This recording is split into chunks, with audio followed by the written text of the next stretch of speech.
So today I'm going to talk about 5 mistakes that almost every beginner photographer makes and how you can avoid them.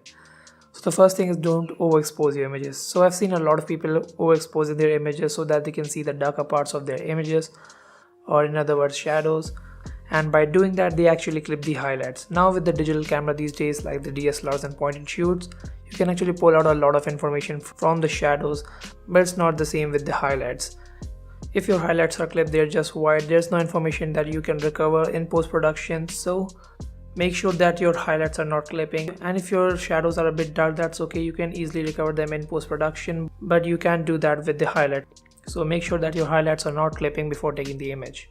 Number 2 is shooting raw. I've seen a lot of people just taking JPEG images while their cameras can shoot in raw, but they aren't doing it.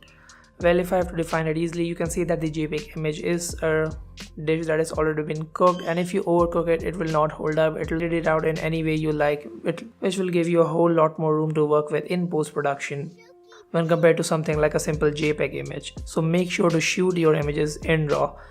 The images will look just same when coming out straight from the camera, but it will make a whole lot more difference when you're editing it out later.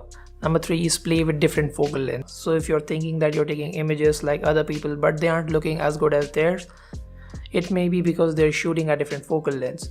Focal lengths are actually measured in millimeters, so lower the number of the millimeter, the wider the lens will be, and the higher the number, the more zoomed in the lens will be. For reference, a normal kit lens is about 18 to 55 millimeter, where 18 millimeter is a good wide focal length, and whereas the 55 millimeters you can see a standard telephoto zoomed in look.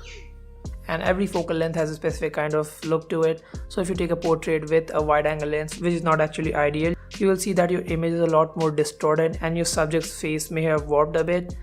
And if you take the same image with a telephoto lens, it will be opposite of it, which means it will be a lot more compressed and the subject's face will look much more better and lifelike than the look of a wide angle lens. So make sure to play around with different focal lengths and find the one that suits your kind of photography. Number 4 is, don't take the obvious photographs. And what I mean by that is, just don't take the images that everyone else is taking. If you see a beautiful building and you just take a normal photograph of it by just standing in front of it and taking its image, it will not look much different from other people's images, because literally thousands of people are already taking the exact kind of same image. So there will be no uniqueness and anything different about that image. It will look just a simple plain image of that thing, of that building. So make sure to be creative, look for new angles that you can take that image of it, move in a bit closer to that building, take images from different angles, and look out for what you can do to make that image look different from everyone else's. And that way it will also help you to look and find your style of photography. So be creative and look for new angles in that image. Number 5 is, check your background. So this one is that I've seen most of the photographers do, is that they don't check out the background while taking up the image.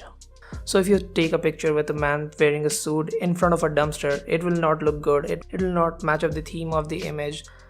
And whereas if you take that same image in front of a building or in an office kind of area, the background will look much more suitable with this subject, and it will also look much more realistic. So what you should do is, you should use your background to tell more of a story and information about that picture. Rather than just putting random stuff behind your subject, you should put objects that defines your subject that are related to him or her.